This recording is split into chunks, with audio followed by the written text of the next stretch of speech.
Hello बच्चों, आइए इस प्रश्न को पढ़ते हैं। बोला जा रहा है समांतर प्लेट संधारित्र की धारिता के लिए सूत्र निगमित कीजिए। आइए इस प्रश्न की मुख्य अवधारणा की चर्चा करें। मुख्य अवधारणा, मान लीजिए कि आपके पास में एक समांतर प्लेट संधारित्र है। इस तरीके से है। प्लेटों के बीच की दूरी मान लीजिए डी है, डी, तथा प्लेटों के ऊपर आवेश क्यू और ऋण क्यू है। तो ये जो डी है ये बहुत कम रखा जाता है, पहली बात, बहुत कम। दूसरी बात, क्षेत्रफल इसका कुछ भी हो सकता है। मान लीजिए ए क्षेत्रफल है। अगर इसकी धारिता सी है, बीच में मान लीजिए कि निर्वात है या फिर हवा, इस अवस्था में इस सी का मान लिखा जाता है।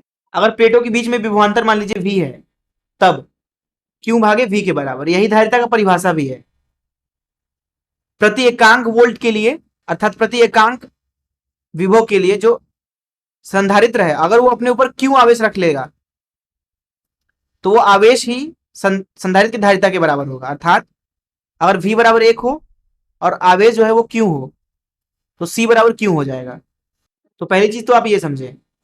दूसरी चीज आप ये समझिए, मान लीजिए ये कोई एक परत वाली आवेश की एक प्लेट है। अगर इस प्लेट के बहुत करीब हो आप तो ये प्लेट आपके लिए अनंत की तरह व्यवहार करेगा। अगर इस पे आवेश घनत्व सिग्मा है तो यहाँ पे विद्युत क्षेत्र का मान लिखा जाता है E बराबर सिग्मा भागे 2 एप्सिलॉन नॉट, अर्थात एक अनंत प्लेट के द्वारा विद्युत क्षेत्र। एक चीज और समझ लीजिए, मान लीजिए कहीं पे एक समान विद्युत क्षेत्र है इस तरीके से E। अगर आप इस विद्युत क्षेत्र में मान लीजिए d दूरी चलते हैं तो जो विभवांतर होगा d दूरी चलने के दौरान उसका मान होगा E गुणे d के बराबर।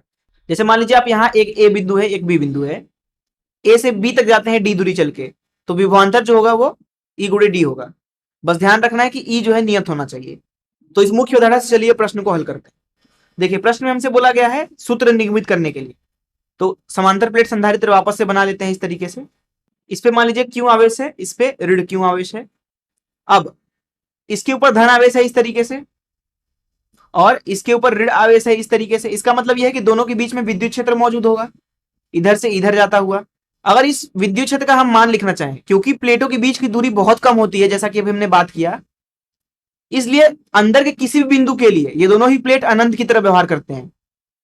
इसलिए विद्युत क्षेत्र का यहां कुल मान लिखा जाएगा प्लेटों के बीच में, पहले वाला प्लेट के द्वारा धन दूसरे के द्वारा। सीधे जोड़ क्यों देंगे, देखिए जो धन वाला प्लेट है उसके द्वारा मान लीजिए ई क्यू है विद्युत क्षेत्र, तो इसको सीधे जोड़ देंगे ऋण प्लेट वाले विद्युत क्षेत्र से। क्यों? क्योंकि दोनों के द्वारा विद्युत क्षेत्र की दिशा इधर ही है। अब किसी एक प्लेट के ऊपर अगर आप देखोगे आवेश घनत्व, तो धन वाले प्लेट के ऊपर आवेश घनत्व कितना हो जाएगा, क्यू भागे ए, और ऋण वाले के ऊपर सिग्मा बराबर, इसको सिग्मा डैश बोल देते हैं, बल्कि ऋण क्यू भागे ए। यहां पे प्लेट का क्षेत्रफल हमने मान लिया कि ए है तथा प्लेट की दूरी उनके बीच में जो है वो डी मान लीजिए। तो यह विद्युत क्षेत्र जो है, यहां से अगर आप सूत्र का इस्तेमाल करें सिग्मा भागे 2 एप्सिलॉन नॉट का, तो यहां लिख सकते हैं आप क्यू भागे ए, अर्थात सिग्मा भागे एप्सिलॉन नॉट गुणे 2 भी है धन, इसी तरीके से क्यू भागे ए एप्सिलॉन नॉट गुणे 2, जिसका मतलब है कि जो कुल विद्युत क्षेत्र है प्लेटों के बीच में वो आ रहा है यहाँ पे क्यू भागे ए एप्सिलॉन नॉट। इसको समीकरण 1 नाम दे दीजिए। अब देखिए प्लेटों के बीच में जो विभवांतर है उसको हम v बोल दें, तो v का मान लिख सकते हैं इस विद्युत क्षेत्र का इस्तेमाल करके, क्योंकि प्लेटों के बीच में हर एक जगह विद्युत क्षेत्र नियत है, एक समान है। इसलिए इस v का मान लिखा जाएगा कुल विद्युत क्षेत्र गुणे प्लेट के बीच की दूरी जो कि है d।